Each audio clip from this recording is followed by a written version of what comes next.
02. You have exactly 1 hour and 43 minutes to think about why you're here, to ponder the error of your ways, and you may not talk.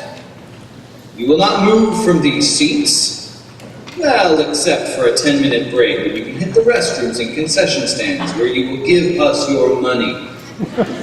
You will not use any personal electronic devices, no cameras or flashes, no handheld games, no Walkmans, no pagers to show out how important you think you are, and you will not sleep. All right, people, we're going to try something a little different today. We are going to write an essay of no less than 1,000 words describing to me who you think you are. Are you a brain, an athlete, a basket case, a princess, a criminal?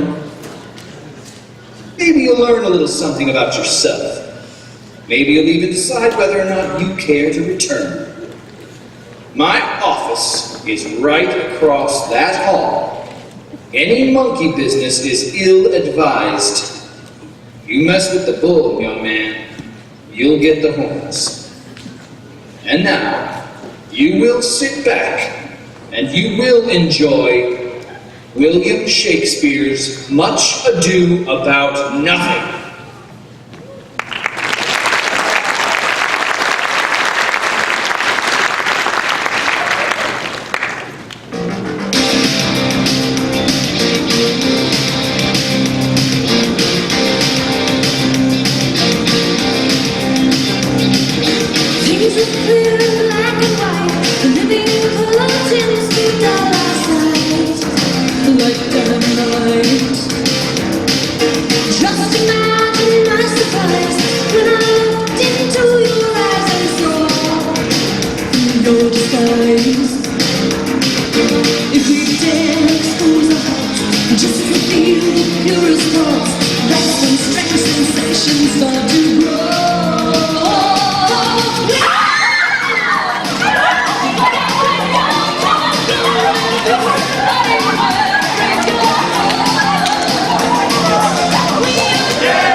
Messina! He is very near. He was not 3 leagues off when I left him. A victory is twice itself when the achiever brings home full numbers. I find here that Pedro hath bestowed much honor on young Claudio. Much deserved on his part, and equally remembered by Pedro. He hath borne himself beyond the promise of his age, doing in the figure of a lamb the feats of a lion. Rah! He hath indeed bettered expectation. I pray you, has Signor Montanto returned from the wars or no? I know none of that name. What is he that you asked for? My cousin meets Benedict. Oh, he's returned and as pleasant as he ever was. I pray you, how many hath he killed and eaten in these wars? For indeed, I promise to eat all of his killing. Faith, you tax Benedict too much. But he'll be meet with you, I doubt it not. He hath done good service in these wars. You had musty victuals, and he has helped to eat it. He hath an excellent stomach. And a good soldier too, lady. And a good soldier to a lady. But what is he to a lord? A lord to a lord, a man to a man, stuffed with all honorable virtue. Oh, it is so indeed. He is no less than a stuffed man. But for the stuffing, well, we are all mortal. You must not mistake Beatrice. There's a kind of merry war betwixt Benedict and her. There's a skirmish of wit between them. Alas, he gets nothing by that. In our last conflict, 4 of his 5 wits went halting off. Who is his companion now? Yo! Yet every month a new sworn brother. Is it possible? Very easily possible. He wears his faith, but as the fashion of his hat. It changes with every next block. I see, lady. The gentleman is not in your clothes. Oh, no. And if he were, I would burn my study. But I pray you, who is his companion? Is there no young squirrel that will make a voyage with him to the devil? He is most of the company of the right noble lawn. Oh, Lord! He will hang upon it like a disease. He is sooner caught in the pestilence, and the taker runs presently mad. God help the noble Claudio. If we have caught the Benedict, it will cost him 1,000 ere to be cured. Roll approaches! Good, Mr. Leonardo. You come to meet your trouble. The fashion of the world is to avoid cost, and you encounter it. Never came trouble in the likeness of your grace. But when you depart from me, sorrow abides and happiness takes his leave. You embrace your charge too willingly. I think this is your daughter. Her mother hath many times told me so. Oh, were you in doubt, sir, that you would ask her? Oh, Benedict, no. Truly, the lady fathers herself. Be happy, lady, for you are honorable.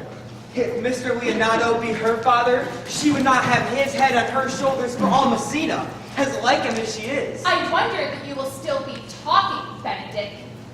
Nobody marks you. What, my dear Lady Disdain? Are you yet living? Is it possible Disdain should die while she has such meat food to feed it as Benedict? Courtesy itself must convert to disdain. You come in her presence. Then is courtesy a turncoat? But it is certain I am love of all ladies. No. Only you accepted, and I could find in my heart that I had not a hard heart, for truly I love none. A dear happiness to women. They would also be troubled with a pernicious suitor. I thank God in my cold blood I am of your humor for that. I had rather hear my dog bark at a crow than a man swear he loves me. God, keep your ladyship still in that mind, so some gentleman or other shall scape a predestinate scratched face. Scratchy could not make it worse. 'Twere such a face as yours were. Well, you are a rare parrot.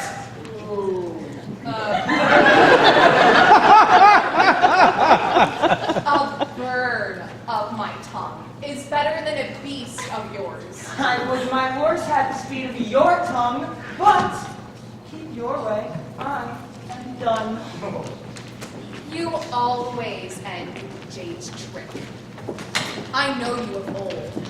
This is the sum of all. Claudio, Benedict, my dear friend Leonardo heartily prays some occasion may detain us longer.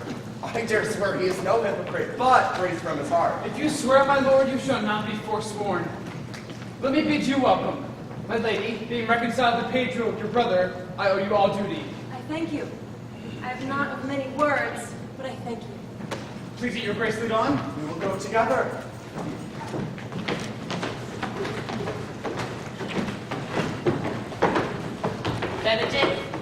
Benedict, didst thou note the daughter of Mr. Leonardo? I looked on her, but I noted her not. Is she not a modest young lady? Do you question me as an honest man should do for my simple, true judgment? Or would you rather me speak my custom as a professed tyrant to their sex? No, I pray thee, speak in sober judgment. Why, in faith, methinks she's too low for high praise, too brown for a fair praise, and too little for a great praise. Only this commendation I can afford her, that were she other than she is, she were unhandsome. And being no other but as she is, I do not like her. Thou thinkest I'm in sport. I pray thee, tell me truly how thou likest her. Would you buy her that you inquire after her? Can the world buy such a jewel? Yea, and a case to put it into. But speak you this with a sad brow? In mine eye, she's the sweetest lady that ever I looked on. I can see yet without spectacles, and I see no such matter. There's her cousin, and she were not possessed with a fury, exceeds her as much in beauty as the 1st of May doth the last of December. But I hope you have no intent to turn husband, have you? I would scarce trust myself, though I had sworn the contrary, if Hero would be my wife. If come to this, shall I never see a bachelor of 2score again? Come, thrust thy neck into a yoke, wear the print of it, and sigh away Sundays. What secret hath held you here that you followed not Leonardo? I would your grace would constrain me to tell. I charge thee on thy allegiance. Hear you, Claudio, on my allegiance. Mark me this, on my allegiance, he is in love. With who? Now, that is your grace's part. Mark how short his answer is. With Hero, Leonardo's short daughter. Amen! If you love her, for the lady is very well worthy. You speak this to fetch me in, my lord? By my troth, I speak my And thoughts. in faith, my lord, I spoke mine. And by my 2 faiths and troths, my lord, I spoke mine. That I love her, I feel. That she is worthy, I know. That I neither feel how she should be loved, nor know how she should be worthy, is the opinion that fire cannot melt out of me. I will die to get the stake. Thou wast an obstinate heretic in the despite of beauty. And never could maintain his part but in the force of his will. That a woman conceived me, I thank her. That she raised me, I likewise give her most humble thanks. But that I will hang my bugle in an invisible baldric, all women shall pardon me. Because I will not do them the wrong to mistrust any. I will do myself the right to trust none. I will live a bachelor. I shall see thee ere I die. Look pale with love. With anger, with sickness, or with hunger, not with love. Well, as time shall try. In time, the savage bull doth bear the yoke. The savage bull may, but if the ever sensible Benedict bear it, pluck off the bull's horns and set them in my forehead, and let me be vilely painted, and with such great letters as they write, "Here is good horse for hire." Let them signify under my sign, "Here you may see Benedict, the married man." This should ever happen. That wouldst be a horn mad. Nay, mock not, mock not. I leave you. My liege, your highness, now may do me good. My love is thine to teach. Teach it, but how? And thou shalt see how apt it is to learn any hard lesson that may do thee good. Hath Leonardo any son, my lord? No child but hero, she's his only heir. Dost thou affect her, Claudio? Oh, my lord! We went onward on this ended action. I looked upon her with a soldier's eye, that liked but had a rougher task in hand. But now I am returned, and that war thoughts have left their places vacant. In their roots come thronging, soft and delicate desires, all prompting me how fair young hero is, saying I liked her ere I went to wars. Thou wilt be like a lover presently, and tire the hearer with a book of words. If thou dost love fair hero, cherish it, and I will break with her and her father, and thou shalt have her. How sweetly do minister love, that no love's brief by this complexion. Unless my liking might too sudden seem, I would have shown it with a longer story. I know we shall have reveling tonight. I will assume thy part in some disguise, and tell fair hero that I am Claudio. And in her bosom I'll unclasp my heart, and take her hearing prisoner with the force and strong encounter of thy amorous tale. Then after, to her father I will break, and the conclusion is, she shall be thine. In practice, let us put it presently.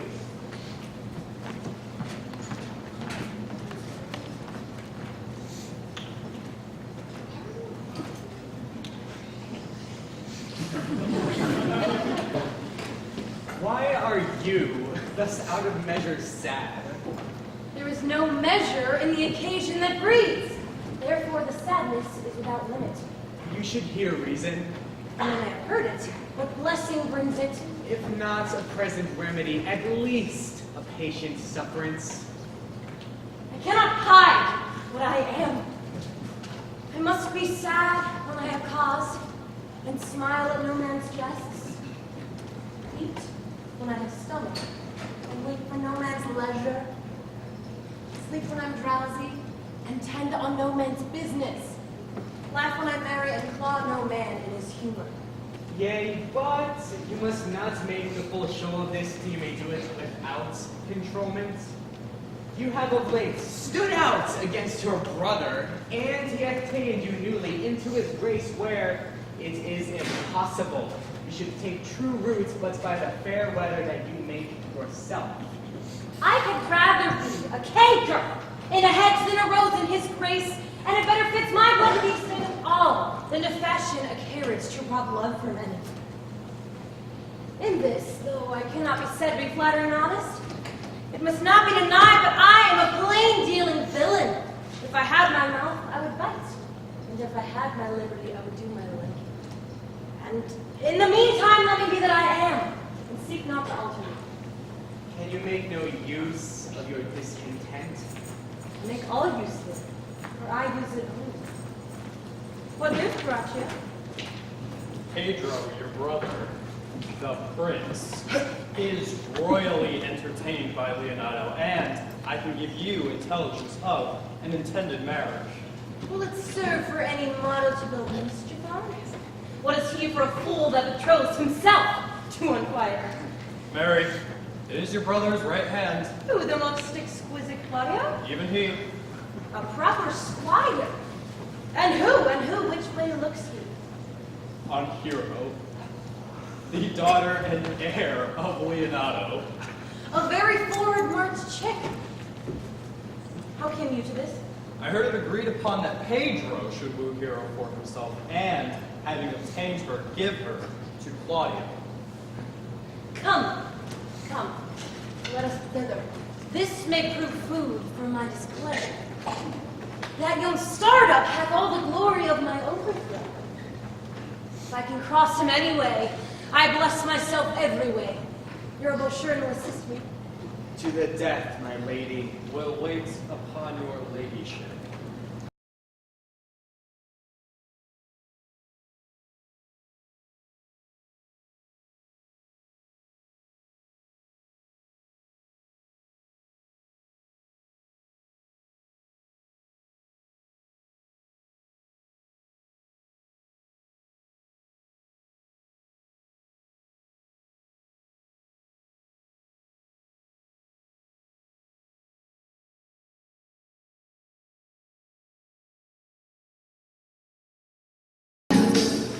Is not Jane here? I saw her not. How tartly that gentlewoman looks. I never can see her. I'm heartburned an hour after. She is of a very melancholy disposition. Between her and Benedict, the one is too like an image and says nothing, and the other's ever more tattling. By my troth, thou wilt never get thee a husband if thou be so shrewd of thy tongue. So, by being too cursed, God sent you none. Just as he sent me no husband, for the which blessing I am at him upon my knees every morning and evening. Lord, I cannot endure a husband with a beard on his face. I had rather lie in the woolen. You may light on a husband that hath no beard. What should I do with him? Dress him in my apparel and make him my waiting gentlewoman? He that hath a beard is more than a youth, and he that hath no beard is less than a man. And he that is more than a youth is not for me. And he that is less than a man, I am not for him. Well, I hope to see you one day fitted with a husband. Not till God make men of some other metal than earth. Would it not grieve a woman to be overmastered with a piece of valiant dust? No, uncle. All mine. The revelers are entering. Make good room.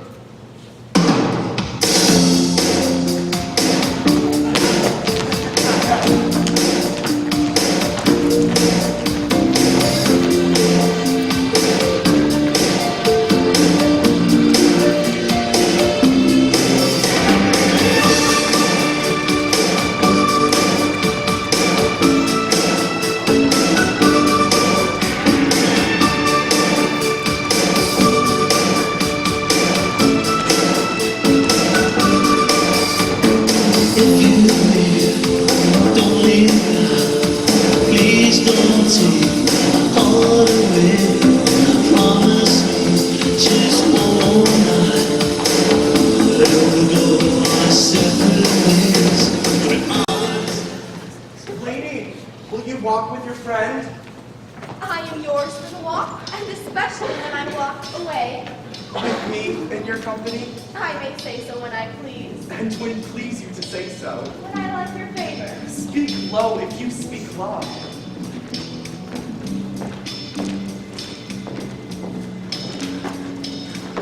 Oh, I wish you could like me. So would not I for your own sake, for I have many ill qualities. Which is what? I say my prayers aloud. I don't want to be better for it. The hearers may cry amen. God, match me with a good dancer. And God, keep him out of my sight when the dance is done. No more words. Will you not tell me who told you so? No, you shall pardon me. Nor will you not tell me who you are? Not now. That I was disdainful and that I had good wit. Well, this was Benedict that said so. What's he? I'm sure you know him well enough. Not I, believe me. Did he never make you laugh? I pray you, what's he? Why, he's the prince's jester, a very dull fool. His only gift is in devising impossible slanders.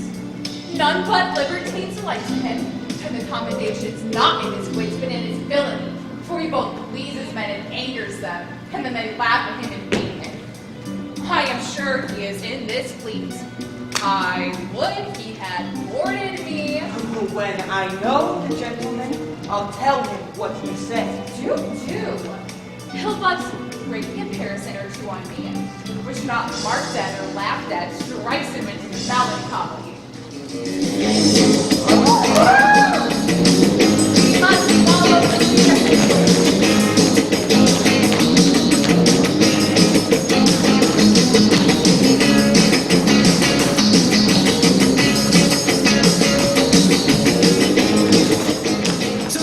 That is Claudio.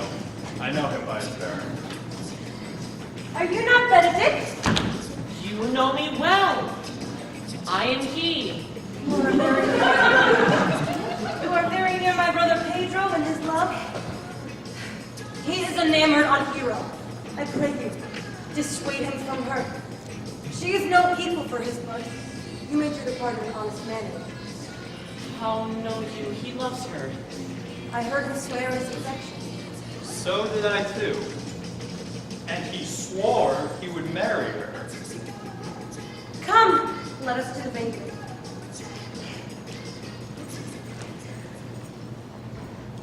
Those hands are I in name of Benedict. Yet hear these ill news with the ears of Claudio. 'Tis certain so. The prince woos for himself. Friendship is a constant in all other things, save in the office and affairs of love. Therefore, let all hearts in love use their own tongues. Let every eye negotiate for itself, and trust no agent. For beauty is a witch against whose charms faith melteth into blood. Farewell, therefore, hero. Oh, Claudio! Yea, the same. Come, will you go with me? Pedro has got your hero. I wish him joy of her. Do you think Pedro would have served you thus? I pray you, leave me. Oh, now you strike the blind man. 'Twas the boy that stole the meat, and you'll beat the post. If it will not be, I'll leave you. Alas, poor hurt thou! Now will he creep? But that Beatrice should know me and not know me. The prince's jester! It may be I go under that name because I am married. Ha! I'm not so reputed.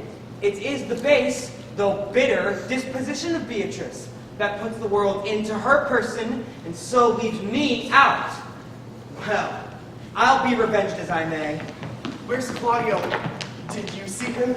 Troth, my lord, I found him here as melancholy as a lodge in a warren. I told him, and I think told him true, that you had got the good will of this lady. Have you stolen his bird's nest? I will but teach them to sing and restore them to their owner. If their singing answer your saying, by my faith, you say honestly. Beatrice hath a quarrel to you.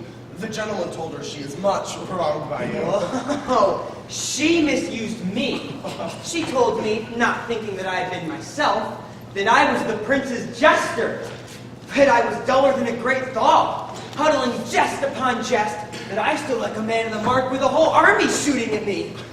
She speaks poniards, and every word stabs. If her breath were as terrible as her terminations, there were no living near her. She would infect to the North Star. I would not marry her, for certainly while she is here, all disquiet, horror, and perturbation follows her. Look, here she comes. Will your grace command me any service to the world's end? I will go now on the slightest errand to the antipodes that you can devise to send me on.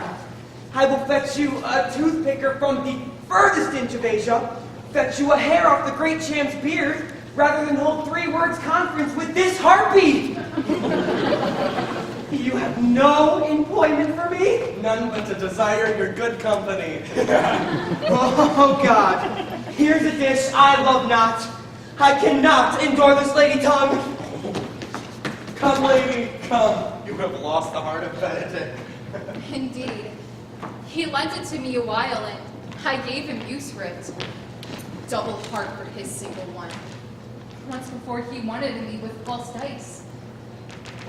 Therefore, your grace may well say I have lost it. You have put him down, lady. You have put him down. So I would not he should do me, lest I prove the mother of fools. I have brought Claudio, whom you sent me to seek. Why? How now? Wherefore are you sad? Not sad, my lord. How then? Sick? Neither, my lord. The boy is neither sad, nor sick, nor merry, nor well, but something of a jealous complexion. In faith, lady, I think your pleasing to be true, though his conceit is false. Here, Claudio, I have wooed in thy name, and fair hero is one. I have broke with her father, and his goodwill is obtained. Name the day of the marriage, and God give thee joy. Take of me my daughter, and with her my fortunes.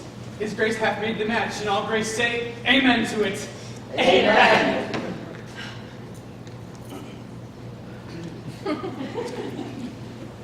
Speak, boy. 'Tis your cue. Silence is the perfectest herald of joy. I were but little happy if I could say how much. Lady, as you are mine, I am yours. I give away myself for you and dote upon the exchange. Speak, cousin. Or, if you cannot, stop his mouth with a kiss and let him not speak neither.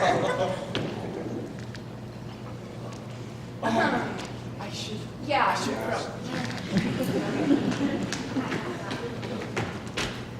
Methinks the time's now, Uncle.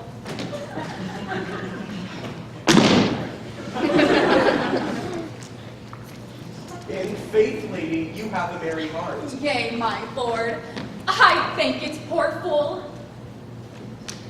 My cousin tells him in his ear that he is in her heart. And so she doth, cousin. Good Lord for alliance! Thus goes everyone to the world but I. And I am sunburnt. I may sit in a corner and cry, I hope for a husband. Lady Beatrice, I will get you one. I would rather have one of your father's gettings. Have your grace near a brother like you. Will you have me, lady? No, my lord. Unless I might have another for working days. Grace is too costly to wear every day. But pardon me, I was born to speak all mirth and no matter. To be merry best becomes you, for you were born in a merry hour. Oh, my lord, my mother cried, and then a star danced, and under that was I born. Cousins, God give you joy. By my troth, a pleasant spirited lady. There's little of the melancholy element in her. She cannot endure to hear tell of a husband. By no means, she mocks all her wooers out of suit. She were an excellent wife for Benedict. Oh, if they were married but a week, they would talk themselves mad. Claudio, when mean you to go to church? Tomorrow, my lord. Time goes on crutches till love have all his rights. Not till Monday, my dear son, which is just 7 nights, and a time too brief too, to my mind. I warned thee, Claudio, the time shall not go dully by us. I will, in the interim, undertake one of Hercules' labors, which is to bring Benedict and Beatrice into a mountain of affection, the one with other. If you three will but minister such assistance as I shall give you direction. My lord, I am for you. And I, my lord. And you too, gentle hero? I will do any modest office, my lord, to help my cousin to a good husband. And Benedict is not the unhopefullest husband that I know. Thus far, can I praise him? He is of noble strain, of approved valor and confirmed honesty. I will teach you how to humor your cousin, so that you will fall in love with Benedict. And I, with your two helps, will so practice on Benedict that, in spite of his quick wit and queasy stomach, he shall fall in love with Beatrice. If we can do this, Cupid is no longer an archer. His glory shall be ours, for we are the only love gods. Yeah. Go in with me, and I will tell you my drift.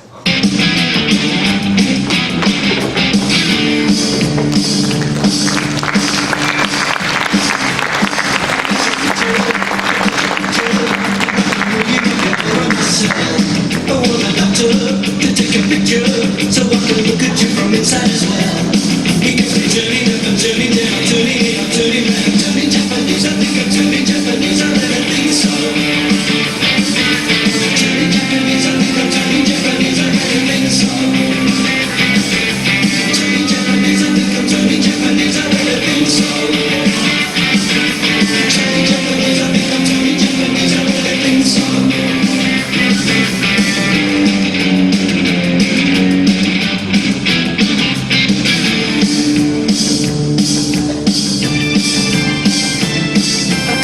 I got your picture, I'd like a million of them around myself. I want the doctor to take a picture, so I can look at you from inside as well. You can be turning up, turning down, turning up. It is so. Claudio shall marry the daughter of Leonardo. Yea, but I can cross it. Any bar, any crust, any impediment will be medicinal to me. I am sick, and 'tis pleasure to me. How canst thou cross this marriage? Well, not honestly, but so covertly that no dishonesty shall appear in me. Show me briefly how. I think I told you how much I am in favor of Margaret, friend to hero. I remember. I can, at any instant of the night, appoint her to look out at her friend's chamber window. What life is in that to be the death of this marriage? The poison of that lies in you. Go you to your brother. Tell him he hath wronged his honor in marrying the renowned Claudio to the contaminated, stale hero. And what proof shall I make? Proof enough to misuse Pedro, to vex Claudio, to undo Hero, and kill Leonardo. Look you for any other issue? Despite them, I will endeavor anything. Go then. Draw Pedro and Claudio alone.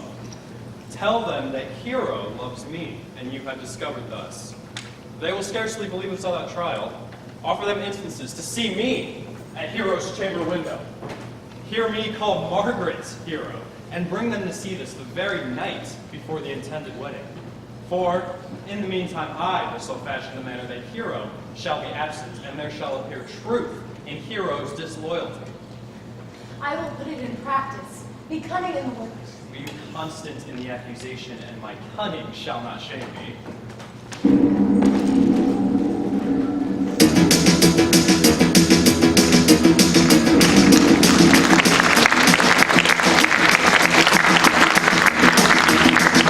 You had bombs breathing overhead.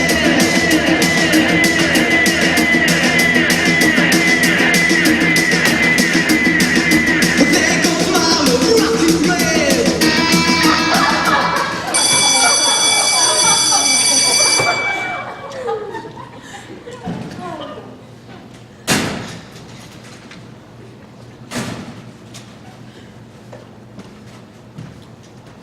I do much wonder that one man, seeing how another man is a fool when he dedicates his behaviors to love, will, after he hath laughed at such shallow follies in others, become the argument of his own scorn by falling in love. And such a man is Claudio. I have known when he would have walked 10 miles afoot to see a good armor. And now he will lie 10 nights awake carving the fashion of a new doublet. He was wont to speak plain and to the purpose, like a soldier. And now he is turned. His words are fantastical banquets. May I be so converted and see with these eyes? Oh, I think not. I will not be sworn, but love shall never make me such a fool. One woman is fair, and yet I am well. Another virtuous, and yet I am well. Another is wise, and yet I am well. But till all graces be in one woman shall not come in my grace.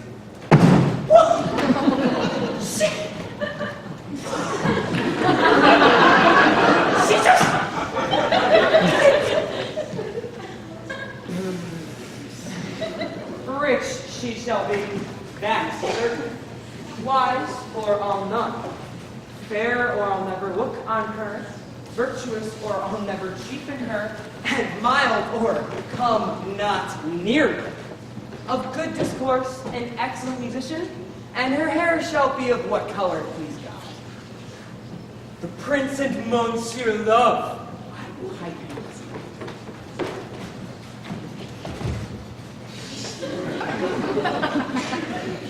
Come, shall we hear this music? Yea, my good lord.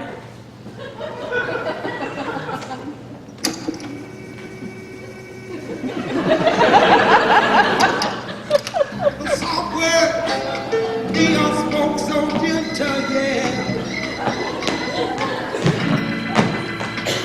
It makes it easier to bear.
my lord? No, Faith, thou singst well. Enough. Had he been a dog that would have howled thus, they would have hanged him. Benedict hath hid himself. Oh, beat the hook well, this fish will bite. Come hither! What was it you told me of today? That Beatrice was in love with Benedict?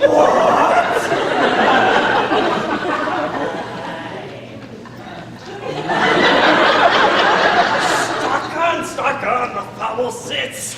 I did never think that lady would have loved any man.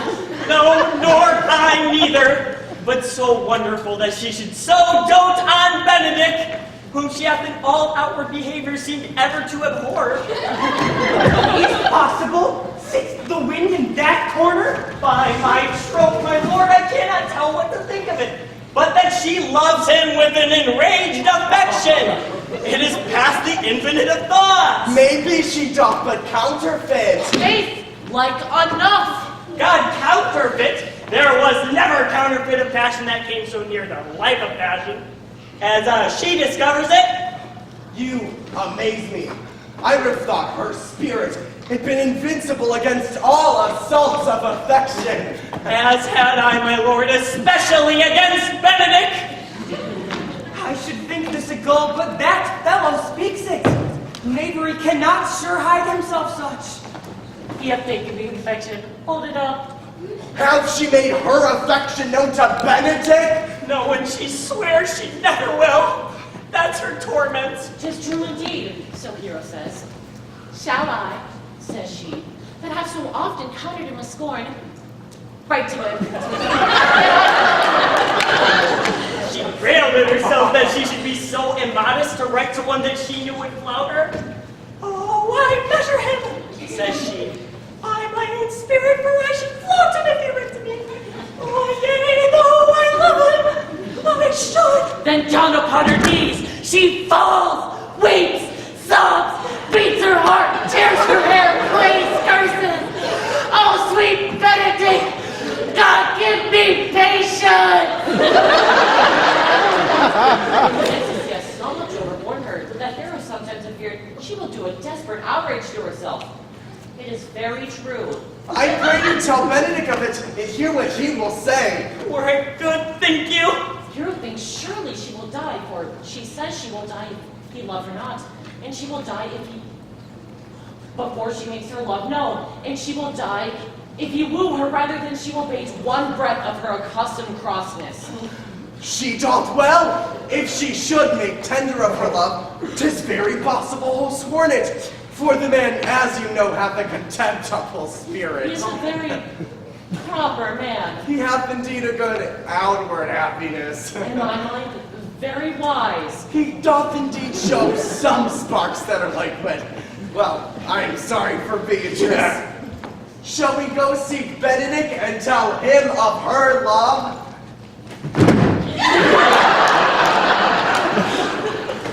Never tell him. Let her wear it out with good counsel. Nay, that's impossible. She shall wear her heart out first. Let it cool the while.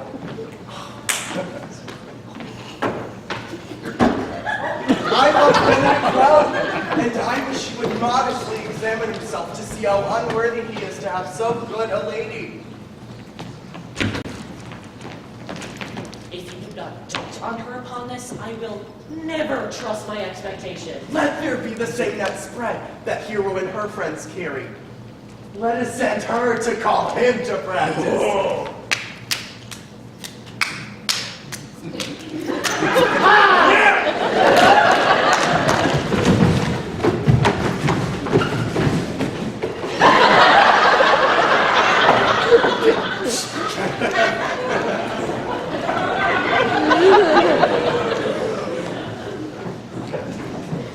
This can be no trick.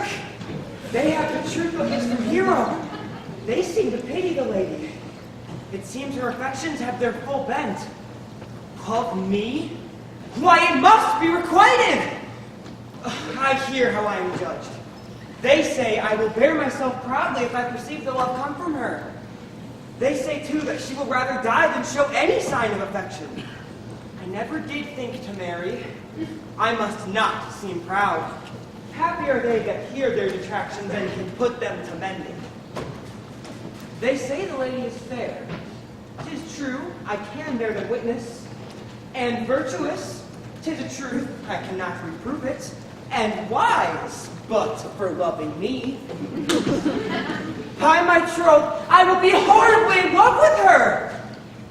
I may chance have some odd quirks and remnants of wit broken on me because I have railed so long against marriage. But doth not the appetite alter? A man loves the meat in his youth that he cannot endure in his age. The world must be peopled! When I said I would die a bachelor, I did not think I should live till I were married. Here comes Beatrice. By this day, she's a fair lady. I do spy some marks of love in her.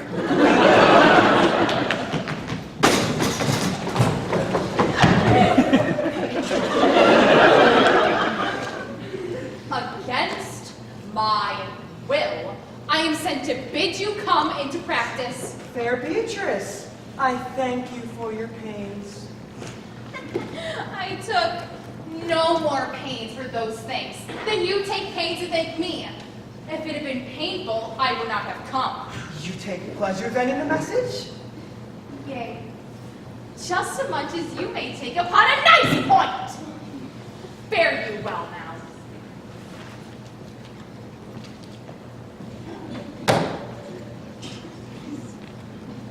Huh. Against my will, I am sent to bid you come into practice.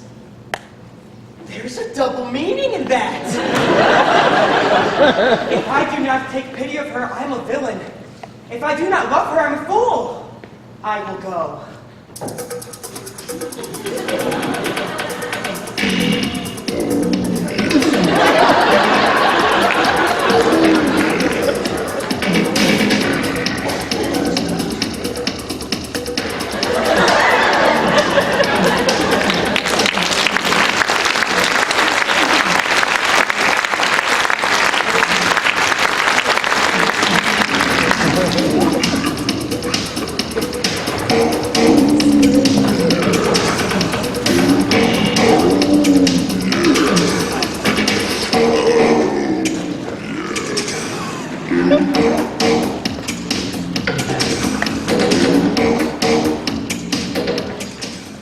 Are you good men in truth? Yea, give them their charge, Dogberry. First, who think you are the most desertless man to be constable? The most deserving man, sir. Burgess, sir, or George Seacole, for they can write and read. Come hither, neighbor Sequel. You are thought here to be the most senseless and fit man for constable of the watch. This is your charge. You shall comprehend all vagrom men. Apprehend all vagrant men, sir. How, if he will not send? Why, then take no note of him, but let him go and thank God you are rid of a knave. Well, sir. If you do take a thief, you may suspect him to be no true man. But for such kind of men, the less you meddle or make with them, why, the more is for your honesty. If we know him to be a thief, shall we not lay hands on him? Truly, by your office you may. But the most peaceable way for you, if you do take a thief, is to let him show himself what he is and to steal out of your company. You have always been called a merciful man, partner. Truly, I would not hang a dog by my wheel, much more a man who hath any honesty in him. 'Tis very true. This is the end of the charge. Well, masters, if there be any matter of weight chances, call up me.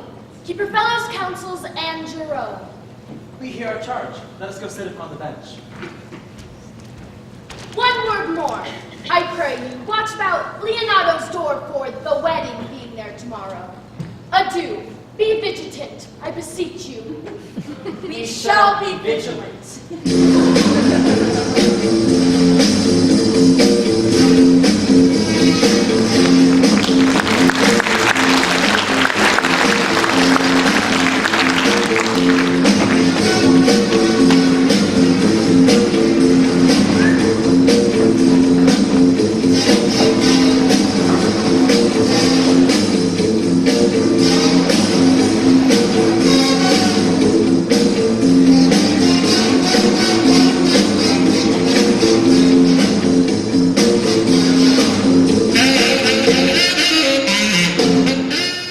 Good Margaret, run thee to find my cousin Beatrice. Whisper her ear and tell her I and Ursula walk in the open and our whole discourse is all of her. Say thou overheardest us. I'll make her come, I warrant you, presently. Our talk must only be of benefit. When I do name him, let it be thy part to praise him more than ever man did merit. My talk to thee must be how Benedict is sick in love with Beatrice. Of this matter is little Cupid's crafty arrow made. The pleasant end is to see the fish and greedily devour the treacherous bait. No, truly, Ursula, she is too disdainful. I know her spirits are as coy and wild as haggards of the rock. But are you sure that Benedict loved Beatrice so entirely? So says the prince and my new betrothed boy. And did they bid you tell her of it, hero? They did entreat me to acquaint her of it, but I persuaded them, if they loved Benedict, to wish him wrestle with affection and never to let Beatrice know of it. Why did you so? Doth not the gentleman deserve as full as fortunate a bed as ever Beatrice shall have? Oh, God of love, I know he doth deserve as much as being yielded to a man, but nature never framed a woman's heart of prouder stuff than that of Beatrice. Disdain and scorn right sparkling in her eyes, misprizing what they look on, and her wit values itself so highly that to her all matter else seems weak. Sure, I think so. And therefore, certainly it were not good she knew in love, lest she'll make sport at it. Why, you speak true. So turns she every man the wrong side out. Such carping is not commendable. Therefore, let Benedict, like covered fire, consume away inside, waste inwardly. It were a better death than die with monks. Yet tell her of it. Hear what she will say. No, rather I will go to Benedict and counsel him to fight against his passion. I warrant you, we have caught her, hero. If it proves so, then loving though by haps, some Cupid kills with arrows, some with traps.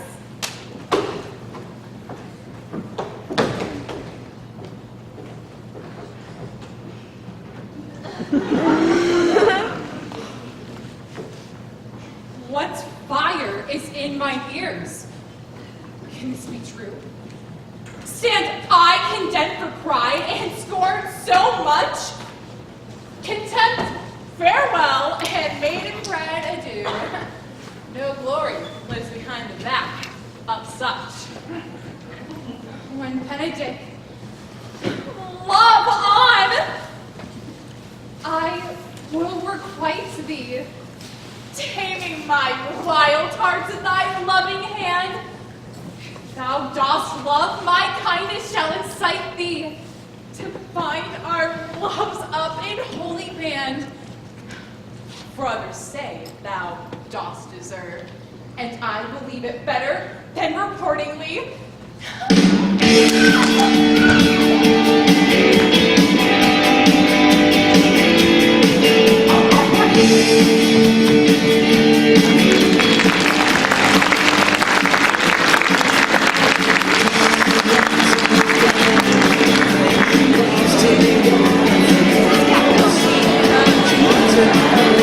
Take